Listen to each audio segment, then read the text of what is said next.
Bonjour à tous. Allô? Alors, bonjour à tous. Bienvenue à notre panel d'aujourd'hui. Hello, everyone, and welcome to today's panel. My name is Shaimaa Yassin. I'm a research director at the Institute for Research on Public Policy, the IRPP. Thanks so much for being here today, both of those who are with us here in the room in person and those joining us virtually. Before we begin, let's take a moment to recognize and reflect on the fact that we are gathered today on the unceded traditional land of the Huron-Wendat, the Seneca, and the Mississaugas of the Credit.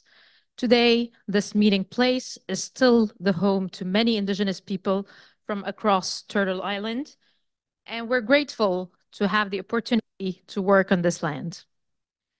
In our work at the IRPP, as a think tank researching social and economic policy, as well as the nature of our federal community, we recognize that many policies have been and still are a source of harm to Indigenous communities across the country. Today, we are working to mobilize knowledge, experiences, and voices of Indigenous peoples through dedicated research, fellowships, and publications that are related to Indigenous realities and directly involving Indigenous peoples. We urge everyone joining us today to do what they can, both professionally and personally, to further their own understanding of local Indigenous communities and their connections with them.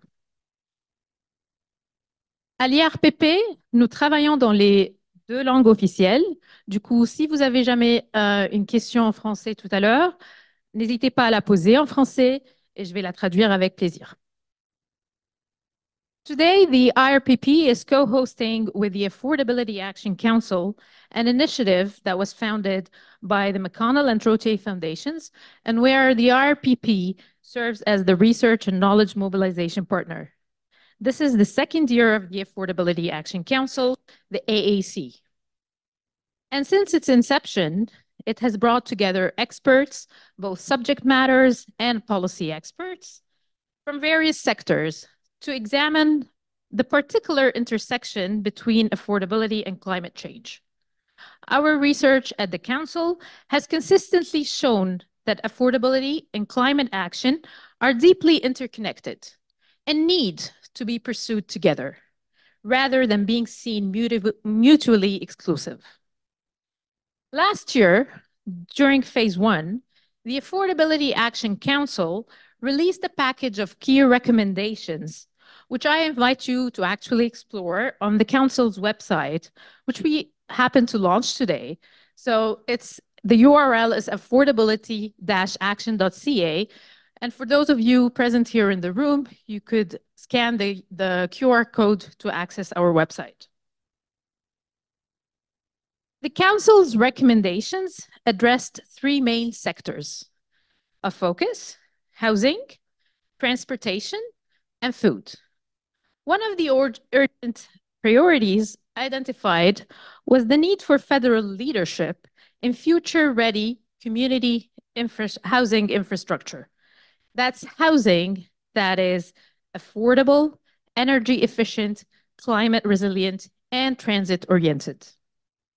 This year, in phase 2, we have narrowed our focus to the how to implement these ideas in a practical and scalable way.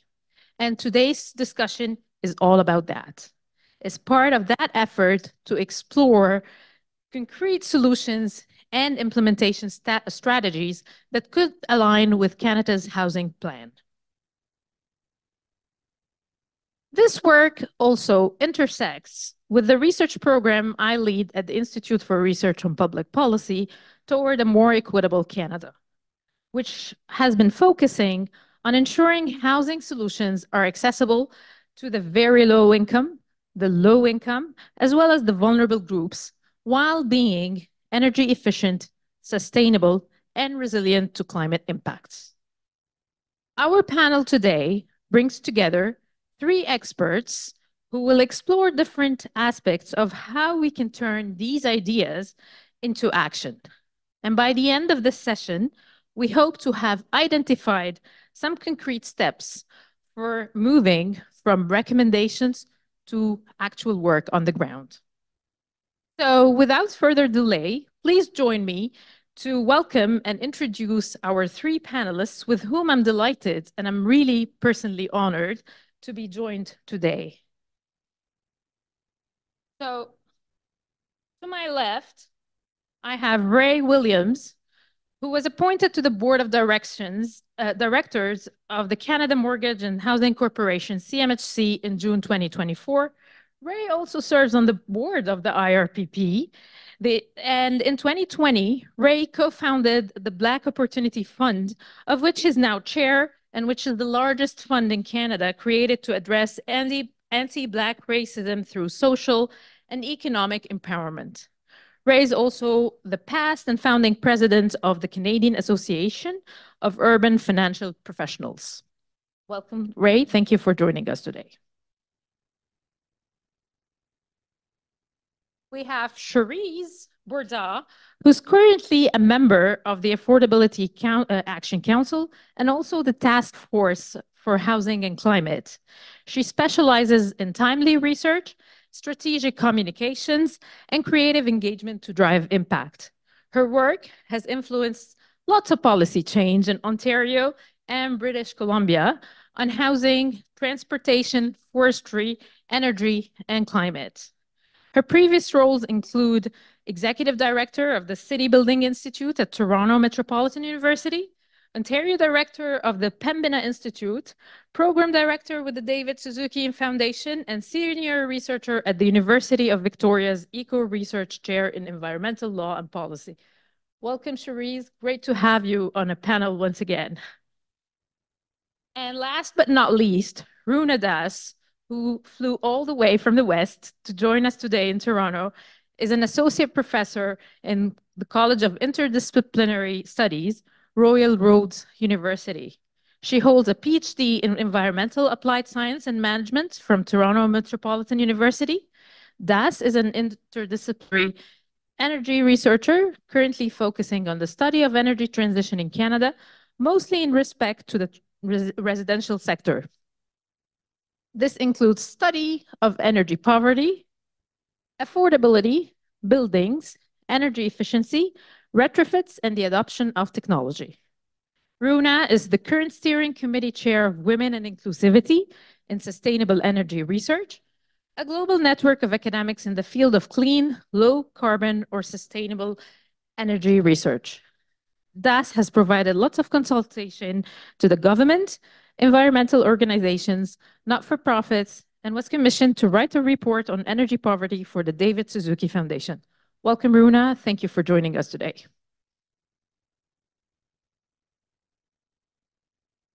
So let's begin.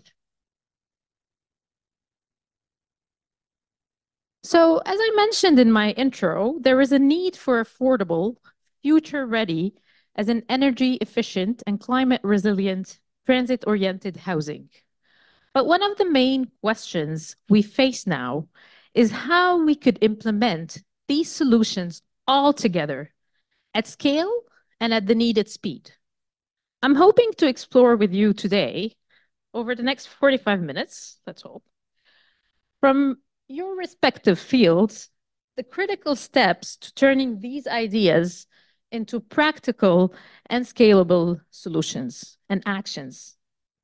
So perhaps I'll start with you, Cherise, without putting you under the spotlight. Last year, one of the key recommendations of the Affordability Action Council was to scale the not-for-profit housing sector to ensure the creation of those deeply affordable yet future-ready housing. And just to get everyone in our mindset, the idea was that we don't want these developments to become future liabilities where we later need to retrofit them, nor should the lower income communities bear the brunt of any climate impact. On the contrary, we would want them to be early adopters of energy efficient and climate resilient technologies. So energy efficient and climate resilient buildings would mean lower running and maintenance costs, such as energy bills, for instance. So, Cherise, from your point of view, and based on your work and research, what are the key implementation steps that we need in order to scale the non-market or the non-profit housing sector across Canada? Okay, I'll start with the opportunity which non-market housing provides. And first of all, just to point out that non-market housing, a lot of people don't know what that means. If you think about it as not-for-profit, we kind of get what that is. And we need to stop thinking about affordable housing just as subsidized housing. We have other models of non-market housing in Canada, such as cooperatives, housing cooperatives, not-for-profit developers. And these are the types of housing providers that we can finance. So we need to think about how do we provide low cost loans that these developers do pay back, just like the private sector, but we have low cost, so low cost financing for these not-for-profits and cooperatives. We also need to consider lowering the land cost. So if we try to harness our public lands, for example, our surplus federal lands, and we combine this access to land with the low cost financing, our take housing cooperatives as an example. They're a mixed income model where they will build housing for low income, moderate, middle income, and it kind of cross subsidizes. Where the sort of sustainability piece comes in is when you have something like a cooperative, it's a long-term housing provider. It's there for years. There are cooperatives that have been around since the 1970s. So they're thinking long-term. They're thinking about sustainability in mind. So they can build into their return on investment over 30-year amortizations, the building sustainability, right? Because then they, as an entity and all of their community members are going to have lower energy bills. So that's just one quick kind of how-to. That's pretty basic. So that's conceptually, do you have in mind like existing examples that you think we could share with our audience that could be scaled? Yeah, I think there are some really good examples. There's a new cooperative housing development that was recently announced in Toronto on public land, part of the Housing Now initiative. And it's a cooperative and it's, I can't remember the number of units, but it is going to be low carbon and it's near transit. So it kind of checks all of those boxes. So that's one of the ways they were able to do that with access to municipal land, public land, and with financing. So we'll see how that turns out. But I would also mention the Rapid Housing Program, the National Housing Strategy. I mean, it's been decades since we've really built any public housing, social housing. We just let that die over decades. And the Rapid Housing Program over the pandemic built something like 4,500 units, and it was modular mostly, very green. So they showed that you could do it quickly, you could do it at scale, and you could make it affordable. Ray, how about you? What are your views on this? How do you think we can ensure affordability is maintained in the long term as we scale those? So I'm going to follow up Cherise's statement about affordability. One of the things that always strikes me is it's not always clear what people understand affordability to be. There is a definition that basically states essentially less than 30% of your gross income being spent on shelter.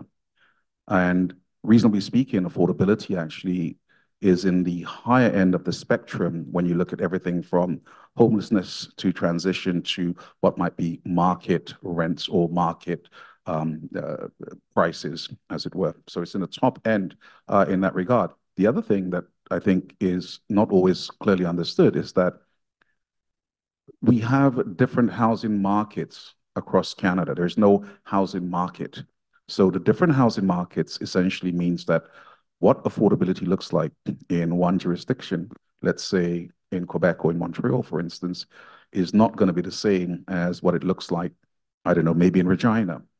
So you have to take these things into consideration. So that's really very important from that perspective. Look, I'm an eternal optimist. And so when I consider and look at how little has taken place prior to last year when it comes to federal initiatives and federal leadership, I have to sit back and say, uh, Charlottetown in 2023 produced nothing. Since then, there's been a ton of announcements. And, we can go into some of the components that reflects the opportunity for exactly what you're looking for around scalability, around the notion of building in a way that is sustainable from the perspective of the environment, and the whole notion of actually maybe going for the triple bottom line of achieving, profitability in some instances based on who it is that's doing the building, the notion of people in terms of ensuring that we're actually delivering in a fashion that's appropriate for the particular communities, and the idea, just generally speaking, of the planet. So people, profits, and planets potentially have alignment. They're not mutually exclusive. And there are very clear examples that I've seen already. There is one group, Kindred Works, that does some amazing stuff. And if you want to talk about scalability and what they're doing, every single aspect of the undertaking there reflects and represents not only affordability, but it looks at the notion of how can they build in a fashion that represents climate resiliency, and how can they build in a fashion that speaks again to what Cherise has talked about earlier on, which is ensuring that you can have a building that's not only affordable, livable, but you don't have to necessarily think about all the climate implications because you've actually done the work to establish at the very outset something that actually embraces the notion of climate and energy efficiency. So I think it's out there. I've seen various examples. I do believe many of them have the opportunity to be undertaken at scale. I think in large part, it's a case of let's see what we actually have available to us currently, and let's see how we can actually use what's available in a fashion that actually delivers to the promise or the hope of the promise of this scalability with all the other components associated with it. That was a long answer. That was great. That was great. Runa, energy efficiency and climate resilience, your expertise, are often seen as adding costs to actually buildings, but they're crucial for lasting affordability, for long-term affordability. What do you think are the practical steps that need to be taken to integrate those features into our housing developments, and especially for the lower income communities? Thank you. So for new buildings, there's the new buildings, and then there's the buildings that have been around for a really, really long time. So for new buildings, I really think we need to be ensuring design from the beginning.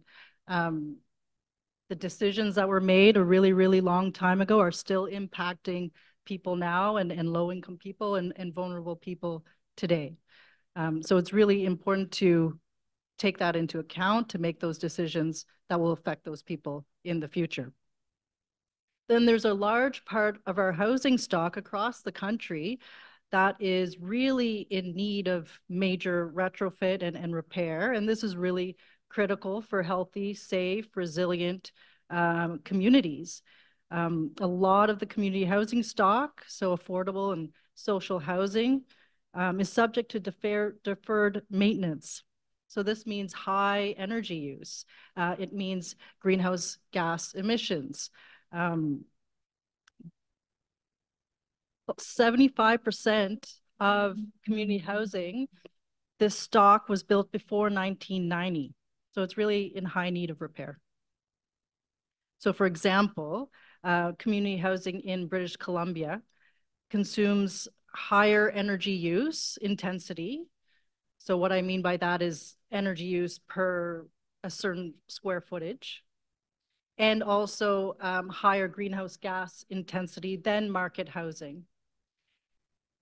And this is relevant because this is where vulnerable residents live. And they are usually most impacted by the effects of climate, as well as inadequate heating and cooling, indoor air quality, and high energy costs. So what we need to do is we need to retrofit, energy efficiency retrofits, like improving insulation, improving the air tightness, replacing heating, cooling, and ventilation systems. A lot of these buildings actually don't have proper ventilation systems. So for future readiness, one thing that I think is really, really critical is to improve upon the integration and coordination of plans and policies and funding. We're seeing a lot of funding coming through, and this is great. We need to continue to see this. It's absolutely integral. But we do need to realize that across the country, there are a lot of interactions between people, buildings, policies, regulations that construct and maintain and use housing. And it looks very different in the different jurisdictions across the different provinces and territories. And in these different areas, there's different climates, and there's going to be different impacts of climate change. So when we're building and we're retrofitting, I think these need to be taken into consideration. Runa, I actually have two follow-up questions here. Okay. So the first one, you mentioned regarding the new housing, you mentioned that we should focus on design. So could you think of like some specific designs or proof of concepts as an example that could be scaled on the ground? So there's passive housing. So that's an energy efficiency type of design. There's modular housing, there's prefabricated housing, and some of this I've seen in the documents coming out of the Canadian Mortgage Housing Corporation and the federal government. So it's there, and I think now is the time to really take those things into consideration from the beginning. My second follow-up question is regarding the funding. So you mentioned that there is a lot of funding coming in. So perhaps you could share with us some of those existing programs that you think need to have some sort of requirements or to be redirected. I don't know, what are your views on that? So yes, there's lots of funding, but there are gaps. So there are gaps in terms of funding for low income folks. There's gaps for major capital repairs. So more extensive types of funding rather than funding smaller, lesser retrofits. And so this, I think, is pretty critical as we go forward, because a lot of these buildings need a lot of major repair. Ray, I know in your work you've delved a lot into energy efficiency in housing developments. From your perspective, and I know you've touched upon that a little bit in your first response, but perhaps we could elaborate more to our audience. How can we make sure that the energy solutions, they're not only scalable, but also accessible to the lower income? We want them to be like the first adopters rather than the last. So maybe I can share a little bit of perspective. I'm now a retiree, but in my last job in banking, the reality was I was trying to help facilitate and direct how the organization was looking at everything to do with energy efficiency. And it all had to be tied into, as you can imagine, with a bank, profitability is a thing. There's not going to make any excuses for it. But because of the commitments the bank had made to various climate organizations, whether it be net zero by 2050 or banking organizations globally that had committed to net zero, we were required to ensure that with the reporting, that we could show the progress that we were making in that regard. So at a very base level, at the bank, one of the things that was being undertaken is to ensure that as you're lending, you are making sure that the loans go to those situations that have taken into consideration the nature of the builder, what they're building, and whether it creates alignment for the bank from that perspective. So that's just one example of what it might look like in terms of thinking about these things differently. But there are any number of other areas. So, the other P3, not people, profits, and planets, but the sort of partnerships that you can engage in from both a private and a public perspective. And I do believe that, reasonably speaking, the only way we're going to actually solve what we deem as, inverted quotes, this affordability issue and all the related components means that you need a whole of community. And what do I mean by that? I think you always have to look at who is within the ecosystem that represents housing. And so we're talking about builders. We're talking about people who are professors but have that expert, deep knowledge based on research. We're talking about those individuals who are directly impacted. So you have to look at everyone because everyone has a part to play.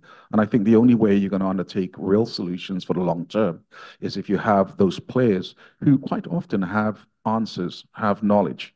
There is no one single response or solution available. Simply isn't, because as I referenced earlier on, you have all these different jurisdictions where you have different housing markets. And so while there may be similarities in many of the markets, there are nuances in each market that you have to address along the way. So that would be my takeaway. There is a huge amount of work that is required that needs to be done.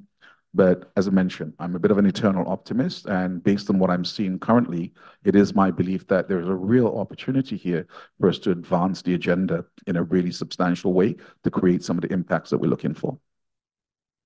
So Ray, you've touched on that a little bit. You've given one example regarding funding. Funding or financing could be an enabler, but could also present a barrier, right? So when we're talking, for instance, for the non-for-profit sector, if they don't get the required funding, they won't be able to scale. So could you perhaps share with us some other examples or models and approaches of those financing models that could be used to support the not-for-profit housing sector? Yes, indeed. So what I'll do, I'll maybe take a look at a model to my mind that is really exciting, that is looking to undertake action at scale and a not dissimilar model at a more local level. So I'll go with the local level.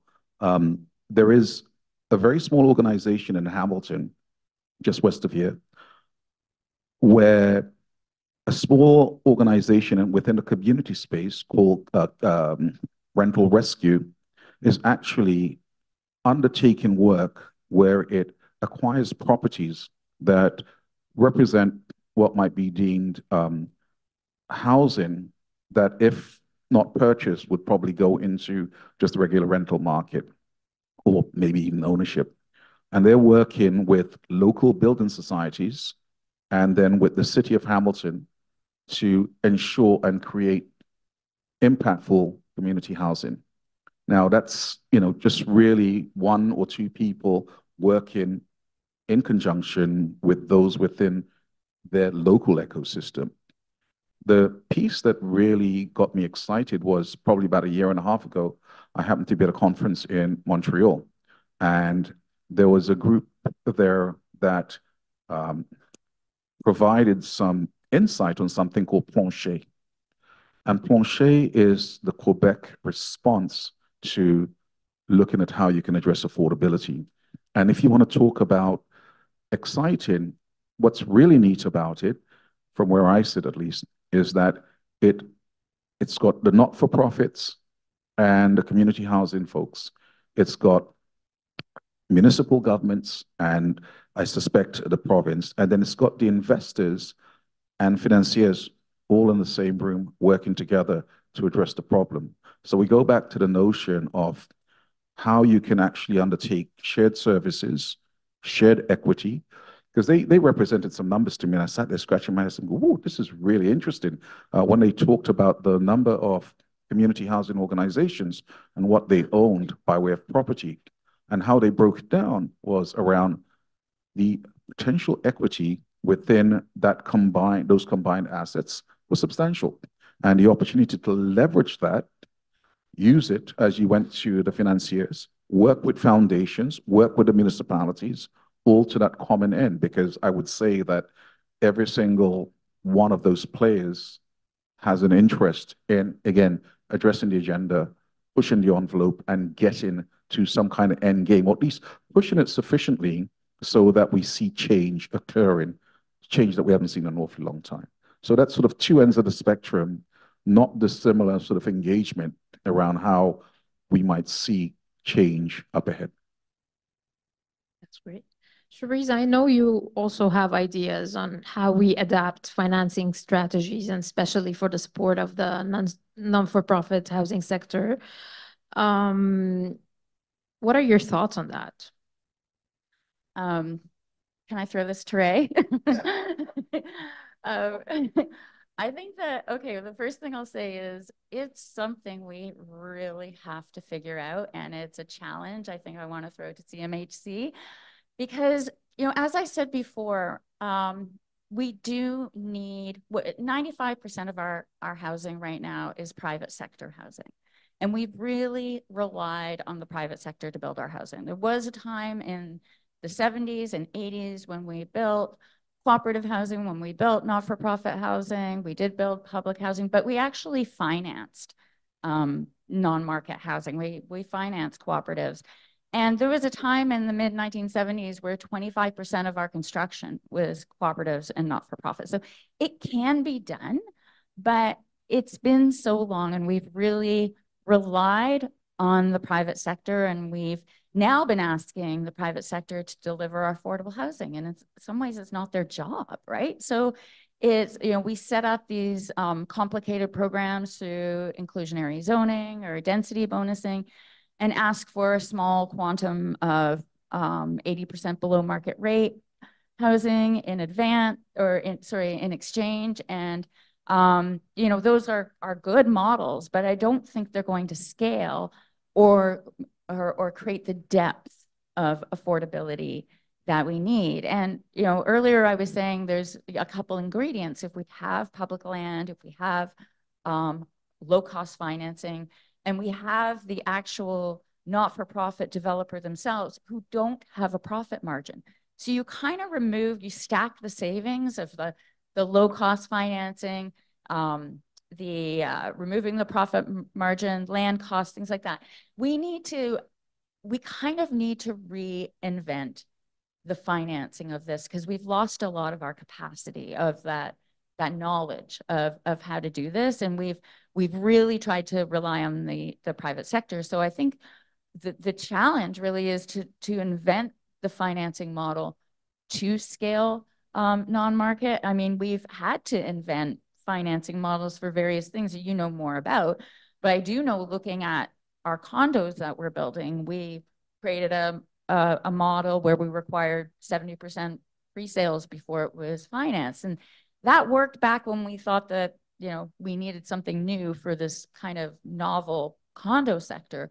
But we're seeing that is, you know, churning out a lot of units that are studios or one bedrooms, and they're not always suitable for families. So I think, and I'm just going to ask you, like, can we reinvent financing to make this stuff work?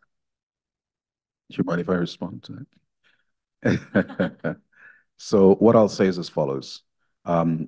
Realizing I'm coming here today, I took the opportunity to just really look to see what is actually out there. And it's actually quite surprising how many programs there are actually out there. So CMHC alone, there's one page, Housing Solutions, and it has at least 10 programs. There are some that are probably better known. The apartment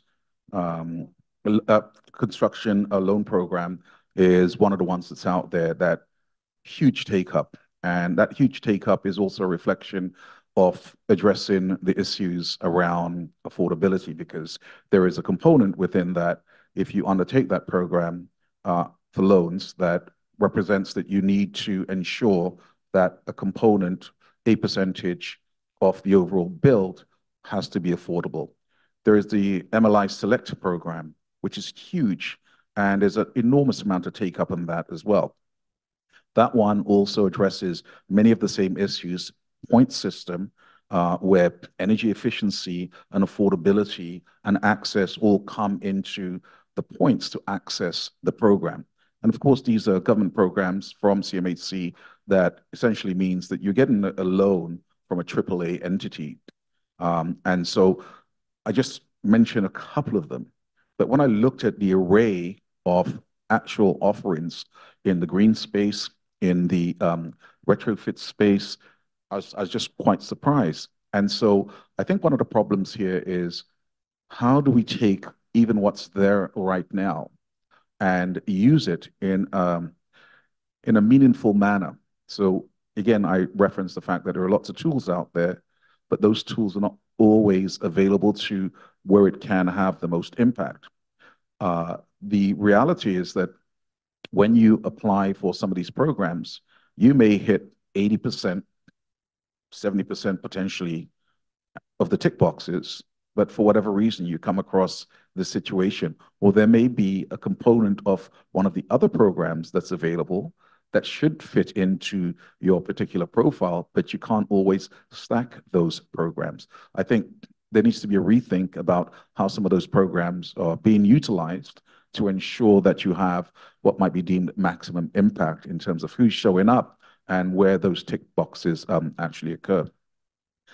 When I looked at those programs, some of which I know personally based on my engagement in the marketplace, I note that the majority of them are sort of 10-year program, 10-year tops.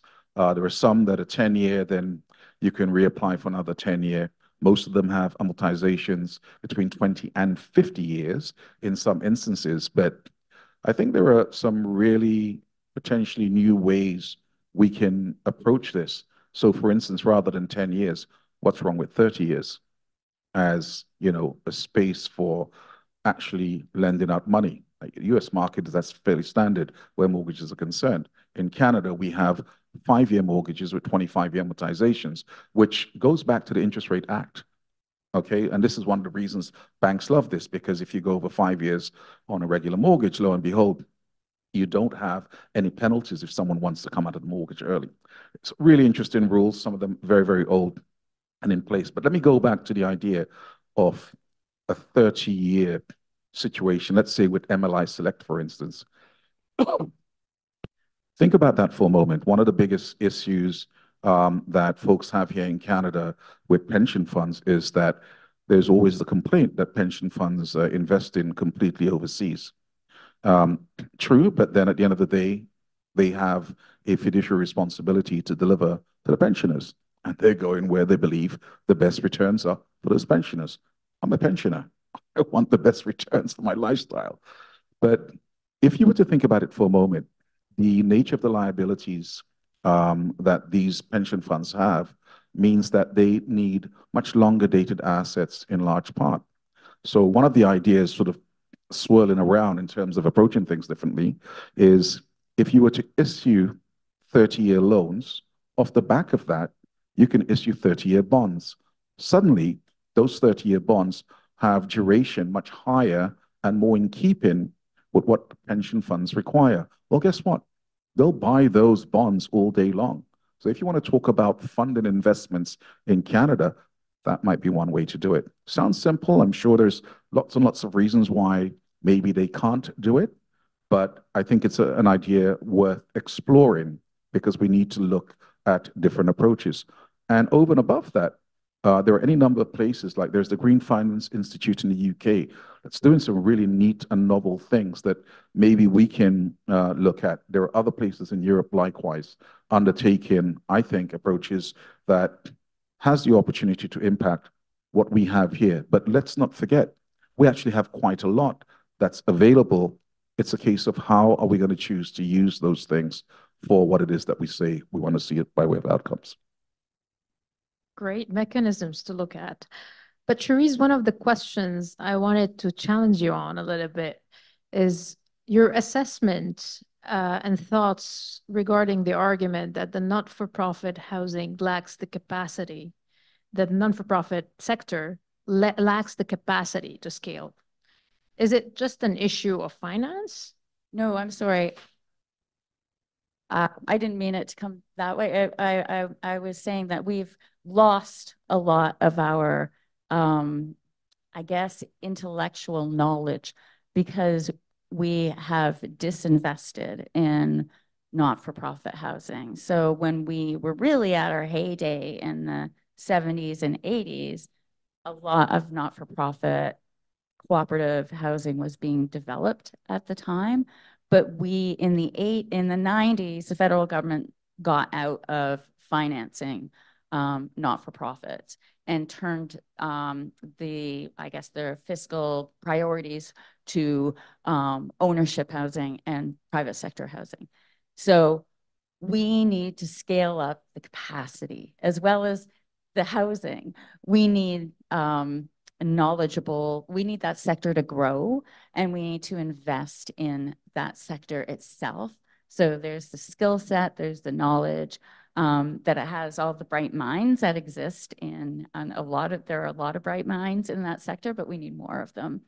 And I would just point out that some of the programs that CMHC does have, like the Rental Construction Finance Initiative or the apartment loan construction program, that's mainly it's rental housing, but it's market rate housing. And we really need some mechanisms to focus on housing that is outside of the private market.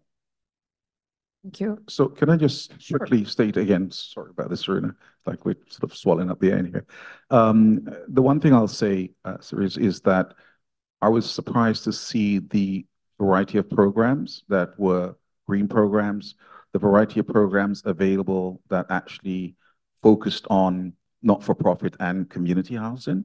I was, like I said, because I chose to do a little bit of research there, I'm like, whoa, there's a lot more than what I'm used to, which is more, the type of market that you're referencing. So again, I go back to the notion that there's clear intent there.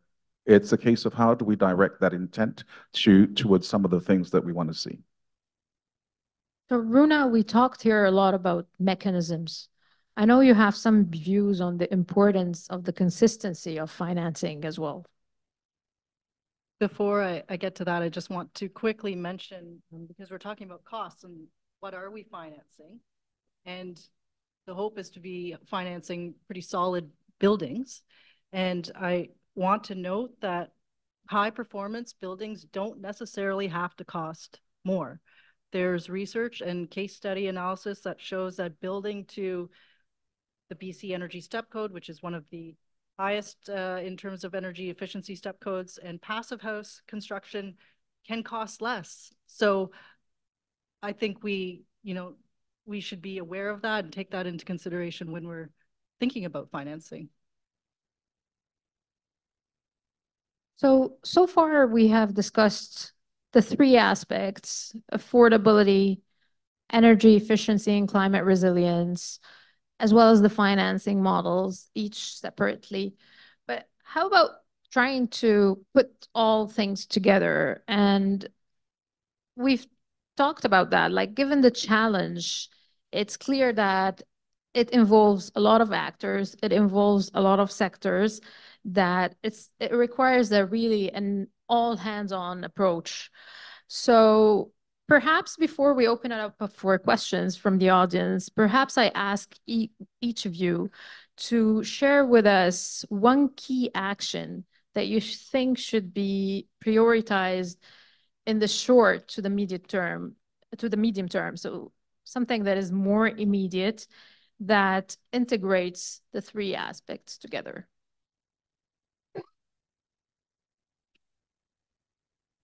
I'll start, I guess. Please.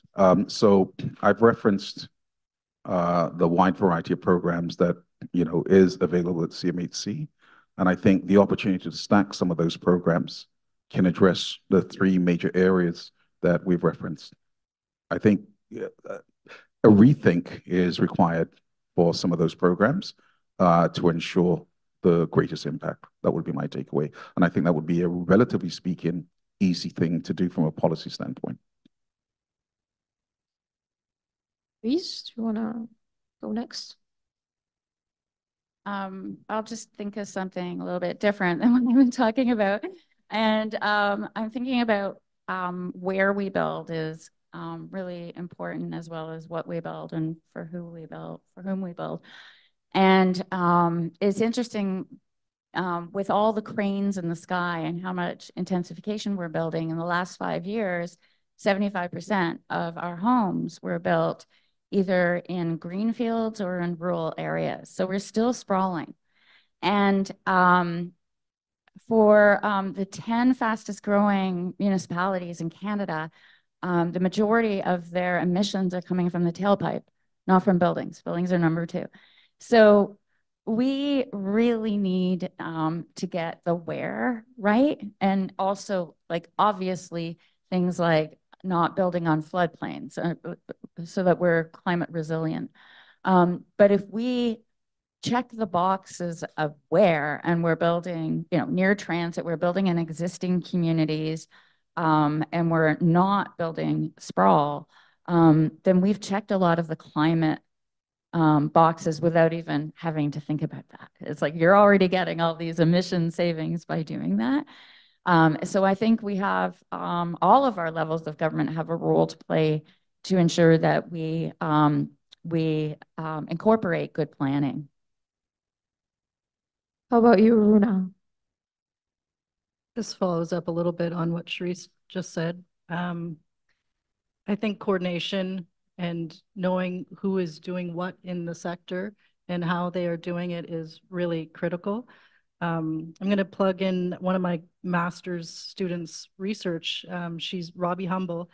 She's been looking at energy efficiency and retrofit decision-making in the early stages. So in identification, prioritization, approvals, and design. And 3 things come up: the availability of funding, the impact on residents, and building issues across these various decision-making stages. But how it appears is different. It's not always about the availability of funding. It's, is there capacity to use that funding? Who's going for what, for what purpose? Is it part of the plan? Is it a part of the operations? There's so much that goes into the decision-making that needs to be factored in. And another thing that I quickly want to mention, there's a couple points here, is the need for data. And I seem to be talking about this a lot, but in different jurisdictions, access to data is different. Nonprofits might have different access than governments. And this informs strategic planning. And that's really important for some of these housing providers and how they plan. So having better and having access to data would be very, very valuable. The next is to have some really good standards and building codes across the country. So that's another thing that I think should be a very key priority. They're great priorities. So perhaps we open it up now for questions from the floor and from online. So please, if you have a question, you could go back to the mic and share the question with us. Hi, not sure the mic is on right now, so I will just speak up It really is. loudly. It is? Amazing. Okay, so we'll just open up with some questions from Zoom. We've got a bunch of folks here who are very keen. I'll start with a question from a participant who begins by saying, thanks so much for a fascinating panel discussion.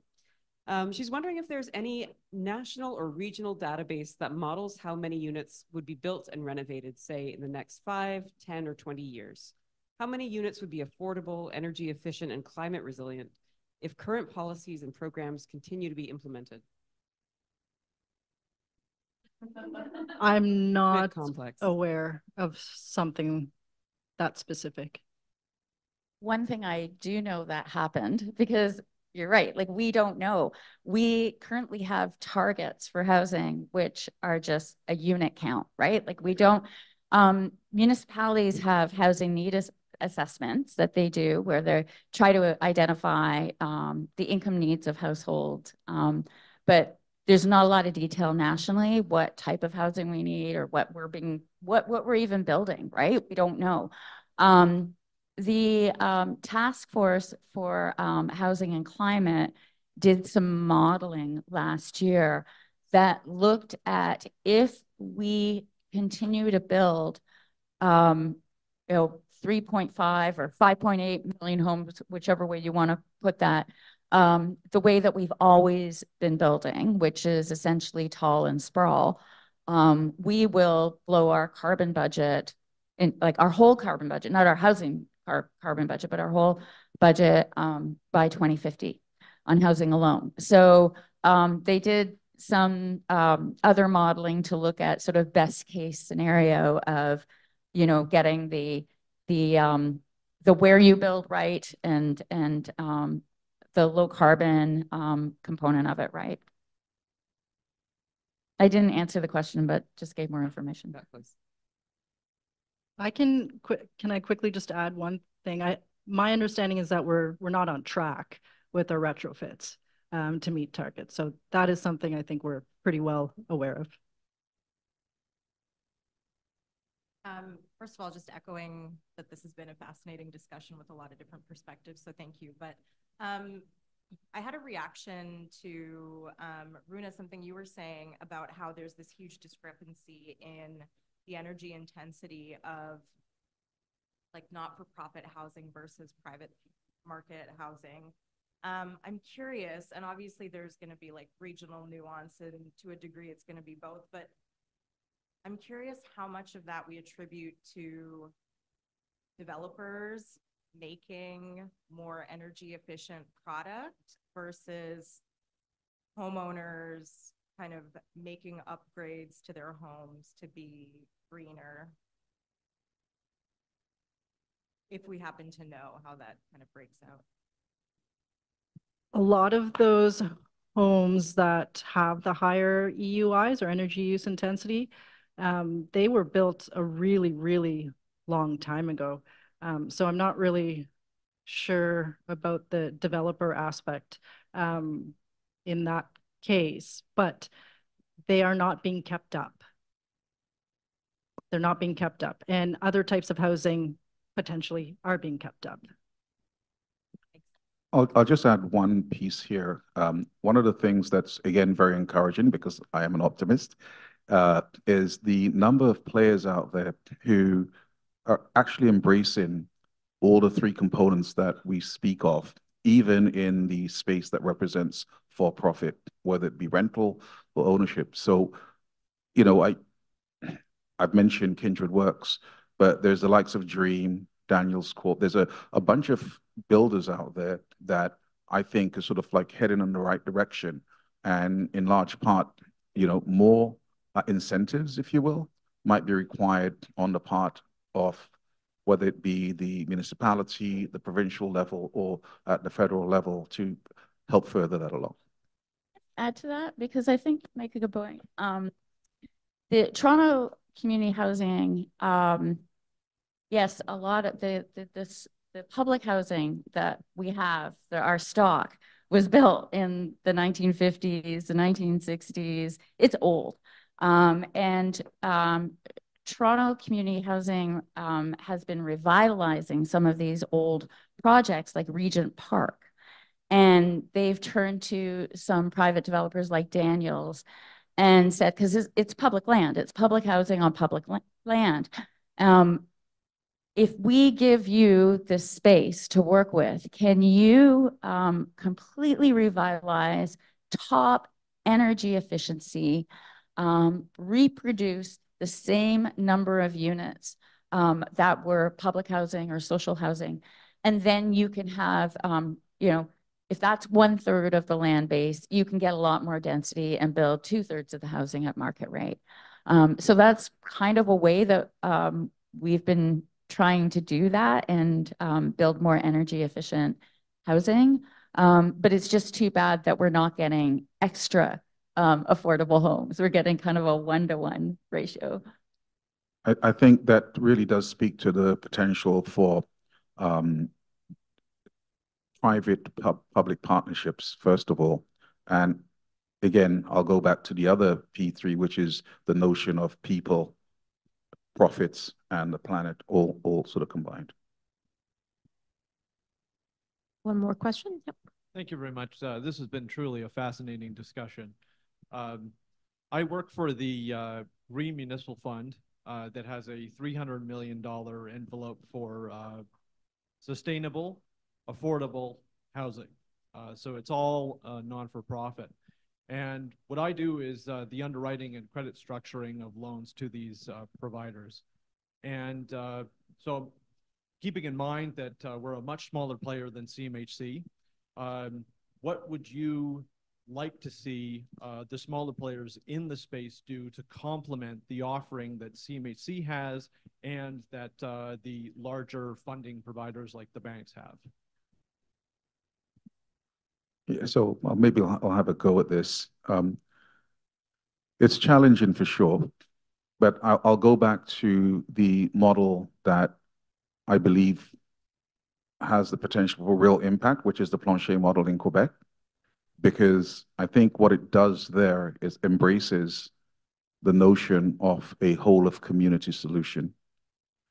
And again, when I say community, I'm talking about the bankers, I'm talking about the developers, I'm talking about all involved within the situation. And I think that is probably one of the ways that I'll keep sort of, talking about, simply because I honestly believe that is a way to address some of what it is that we see as probably one of the wickedest problems of our times. It's not going to be just any one situation. It's not going to be, here is the solution. It's going to be a wide variety of solutions. Not all, by the way, are going to be scalable, but we're going to have scalability in some of it. And that's why I like the Plancher model in particular, because it does, maybe it's just me, believing what I want to believe, but I think the amount of time and effort, and it's something that everyone should take the opportunity to just go and take a look at. Let's look it up on the Community Housing Transformation Center in terms of what the model looks like. I think it's brilliant, and I think it has, a future. And reasonably speaking, something like the Green Municipal Fund, has the opportunity to work with a whole bunch of folks, within the city, within the municipality, within the provincial government, and then see how it can be tied in from a federal level. Question? Thank you very much for the interesting discussion. Cherise, you had mentioned that we're still building on floodplains, and I guess my question is a two-parter. One being, do homeowners know, do potential home buyers know the risk that they're assuming by purchasing on floodplain land? And secondly, is there legislation that ensures that they know what they're getting into? Thanks. That's an amazing question. That's not my area of expertise, but I do know that there are some people who work in insurance, like the Intact Center. There are some other folks who are on the climate and housing panel. And from what I understand, that's not always readily available. But the insurance companies really are leading in this field. So they're going to be the ones who really tell the market what to do and where to build at some point, right? Clea, do we have more questions? Yeah. Actually, I have two questions. Is that okay? Please go ahead. Okay. I'm a PhD student at U of T in civil engineering, and I do urban planning and machine learning modeling and stuff like that. And one of the notions I find particularly challenging is what actually is sustainable housing, particularly around the idea of densification. So you mentioned near transit or near existing communities, and I'm wondering if you have any other ideas of what sustainable densification looks like, and this will help my thesis. So, to take a crack at that.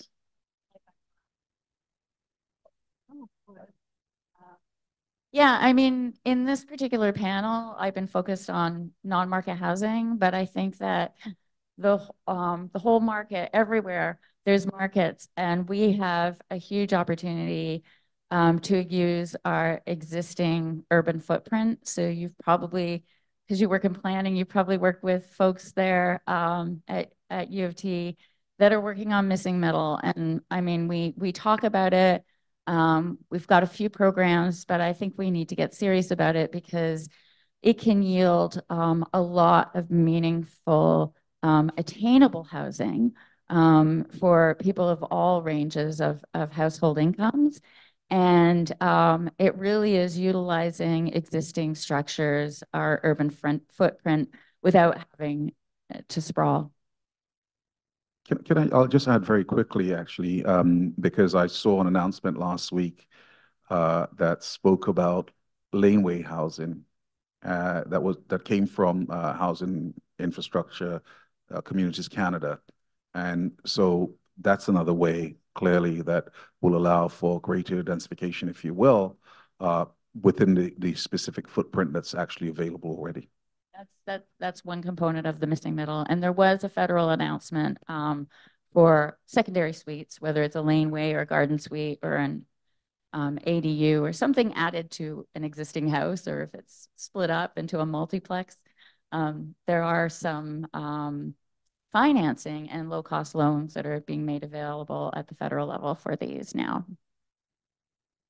Yeah, I like all those ideas. It's like they always come with trade-offs, right? Like the idea of adding missing middle or adding laneway houses often comes at the cost of like just personal green space in the city, or you sacrifice air quality when you add a lot of density. I mean, assuming people drive cars, which is not ideal. Or you sacrifice permeability and things like that. So when in terms of financing, like how is sustainability even evaluated? Looking at you. I'm not sure why she's looking at me. So I think the challenge continues to be in every new build, you look at what materials you're using for that build that might reflect upon the things that we want to see. So that piece that represents energy efficiency and by implication, sustainability along the way, all contributing to lower levels of impact to the environment. Those are part of the things that I believe I see as what should be the focus going forward. And I think there's a lot of new materials that, are constantly hearing about. It's again around adoption to a certain extent, the willingness to do so. We've heard earlier on about the notion that, in fact, many of the energy efficient buildings that can be put up are not necessarily more expensive than the standard buildings that are being put up right now. So how do we get, developers, how do we incent them to actually start using those materials, using those techniques, when for donkey's years they have been, this is the way we do things, and this is the capital stack we know for doing things this way. So yeah, there is a challenge there for sure. Thank you very much. Thank you for the questions. Clea, do we have more questions? Maybe just a last one from Zoom. Yeah, sure. And then maybe just one last one from the room before we turn to our reception. Here's a straightforward one that might be a bit complex to answer. How do we rebuild capacity for nonprofit housing? Cherise, I think we touched base on that. That's the question. That's the same question I have. I don't know. It's something that the AAC is looking into. I think there are a lot of people out there who can answer that. I can't, but I want to find out, how do we do that? How do we scale the people to scale the housing? I'm just going to simply say, I think look back to what you referenced around the 70s and the 80s. There was a will and a way, and that was downloaded to provincial and municipal governments. So, after hearing a statement, I think it was last year or the year before, where the Prime Minister turned around and said, we're not responsible for this, we've seen that they've taken responsibility for it. So, let's go all in. Let's recognize that there is an opportunity here based on need and based on the challenge facing the whole country to do something that's going to be different. I think we should also be asking those in nonprofit housing as well. Thank you so much for the wonderful panel discussion. My name is Elisa. I'm a little short. My name is Elisa, and I am a member of the Women's Real Estate Network across Canada. And women, as women, we tend to invest and develop a little bit differently in that we care deeply about the triple bottom line. I am also the chair of the co-living, co-housing, and co-ownership committee at the Women's Real Estate Network. And one of the questions I have is in the post-war era, women and families tended to take in boarders to make ends meet and effectively densifying existing housing stock. Is there any incentives or any programs that look towards densifying existing housing stock and yet maybe implementing some energy efficiencies alongside with that? Runa, perhaps you want to. Can you repeat the last part of that question? Are there any programs or any ideas of looking at densifying existing housing stock, as well as helping these citizen developers, if you will, implement some energy efficiencies and climate resiliencies in their homes or their investment homes? I can't think of something off the top of my head. So, sorry, I'm gonna, yeah, it's like, so actually the whole notion of retrofitting, whether shallow or deep retrofitting, goes an awfully long way to essentially undertaking the challenge around the components, again, that we keep referring to, the three sort of components we keep referring to. So, you know, from where I sit, that makes always total sense. The other thing is that, you know, every single building, you just walk along this street and it's like, ready for a retrofit, ready for a retrofit, ready for a retrofit. So that's got to be part and parcel. And again, I go back to the notion that if you look at the CMHC solutions programs, there are specific programs that would look to address and support and finance retrofitting. Yeah. Again, it begs the question, how well are they being utilized, number one, and are they actually set up in a way that allows for those who want to undertake that to receive the appropriate funding and support? I think there's a huge opportunity for missing middle, for adding suites to existing properties, especially a citizen developer who can access their equity in their home, whether it's adding a laneway suite or creating a duplex or a triplex out of their home. The challenge is that there's a lot of, well, there's starting to be a few disjointed programs that help with financing or some grants to add those suites. And then there's other programs that help with retrofits. And so far, I haven't seen them together. There's kind of this idea of, you know, they're called granny suites sometimes, calling them greenie suites. and I think there's a huge opportunity there to check a lot of boxes of like attainable housing, family-friendly housing that's in our existing neighborhoods that you don't have to drive to qualify for a house in the suburbs, and also using the existing infrastructure. I mean, if you look at communities and municipalities such as Guelph, they built last year, 22% of all their total housing permits were for secondary suites. Like they had more permits for secondary suites than they did for single family homes.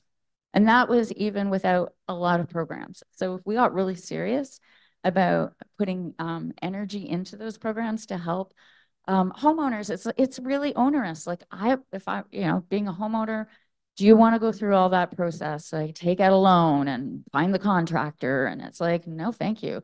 So how do you actually make it cost effective and create an ease of process? You just do it.